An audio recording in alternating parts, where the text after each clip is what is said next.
Чек арадагы жаңжалдан 14 адам жаратылды. Аксайдагы кыргыз-тажик элинин ортосундагы жаңжалдан улам 14 кыргызстандын жараны денесинен ар түрдүү жаратылып, Баткен шаарындагы ооруканага жеткирилген. Аларга медициналык жардам көрсөтүлүп, абалдары салыштырмалуу туруктуу деп дарыгерлер билдиришүүдө. Жаратылгандардын ону күч түзүмдөрүнүн кызматкерлери. Алардын көбү ок атылуучу куралдан жаратылган, деди Баткен облустук үй бүлөлүк дарыгерлер тобунун башчысы Арзыбек Бөрүбеков.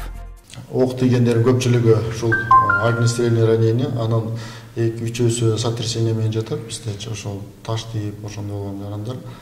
Калганда эң негизги бөлүгү бул огнестрельный ранение, жанагы пулялар калып кеткен, осколкалар калган, ошолорду алып чыгуу боюнча биз өзүбүздүн операционный да ошол дарыгерлер операция жасап, негизинен удачный эле болду да. Медицина кызматкерлери бардык күчөтүлгөн режимде, оорукана бардык дары-дармек өзүнүн жетиштүү. Анан биздин саламат сактоо министрлигинен өзгөчө кырдаалдар боюнча жоопту Султанов Кудайыр деген мырза келген. Бул жерде ошол саламат сактоо министрлиги менен биргеликте ушул жерде абалды туруктуу боюнча жөнгө салуу жана ошолор боюнча штаб болуп, ошол штабты тийиштүү деңгээлде иш алып барып атабыз.